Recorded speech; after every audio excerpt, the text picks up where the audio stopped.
Hi అండి, welcome to Vaishu వంటిల్లు. ఈరోజు నేను మీకు బంగాళదుంపతో 10 నిమిషాల్లో తయారు చేసుకునే ఎంతో టేస్టీ అయిన బ్రేక్ఫాస్ట్ రెసిపీని చూపిస్తాను. కాబట్టి లేట్ చేయకుండా ఈ రెసిపీని ఎలా తయారు చేయాలో ఇప్పుడు చూద్దాం. దానికోసం ఒక బౌల్ని తీసుకొని ముందుగా ఉడికించుకున్న బంగాళదుంపను తురుముకోవాలి.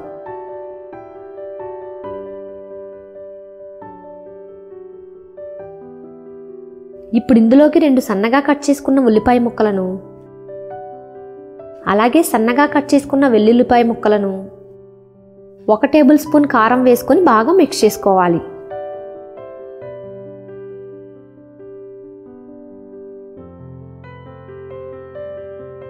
అందులో 1 కప్పు గోధుమ పిండిని వేసుకోవాలి. రుచికి సరిపడా ఉప్పు, 1 టేబుల్ స్పూన్ ఆయిల్ వేసుకోవాలి. తర్వాత ఇందులో వాటర్ని వేస్తూ ఒక స్మూత్ బ్యాటర్ వచ్చేలాగా కలుపుకోవాలి.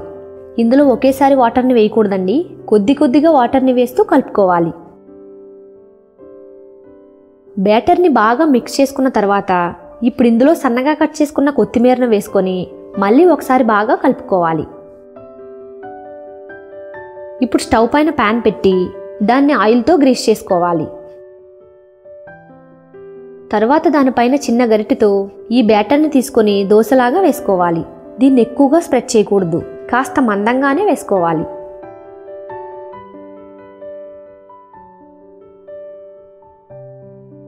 దీన్ని మీడియం ఫ్లేమ్లోనే బాగా ఫ్రై చేసుకోవాలి.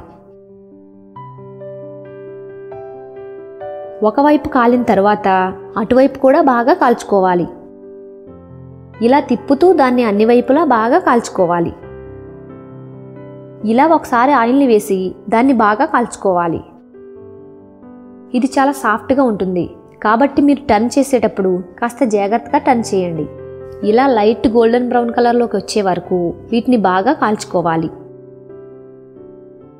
ఇలా బాగా కాలిన తర్వాత దీన్ని ఒక ప్లేట్లోకి తీసుకోవాలి. అలాగే మనం తయారు చేసుకున్న బ్యాటర్ మొత్తంతో ఇదే విధంగా దోశల్ని తయారు చేసుకోవాలి. వీటిని టమాటా సాస్తో సర్వ్ చేసుకుంటే సరిపోతుంది. లేదా మీకు ఇంకా ఎక్కువ స్పైసీగా కావాలంటే దీనిపైన చిల్లీ గార్లిక్ సాస్ని వేసి ఇలా స్ప్రెడ్ చేసుకోండి. అంతేనండి, ఎంతో టేస్టీగా ఉండే పొటాటో బ్రేక్ఫాస్ట్ రెసిపీ రెడీ అయినట్లే. ఇది ప్రతి ఒక్కరికి నచ్చే బ్రేక్ఫాస్ట్, అలాగే మార్నింగ్ టైంలో తొందరగా అయిపోయే బ్రేక్ఫాస్ట్ ఇది. కాబట్టి ఒకసారి మీరు కూడా ఈ రెసిపీని తప్పకుండా ట్రై చేయండి. ఇది మీకు ఎలా వచ్చిందో నాకు కామెంట్ చేసి తెలియచేయండి.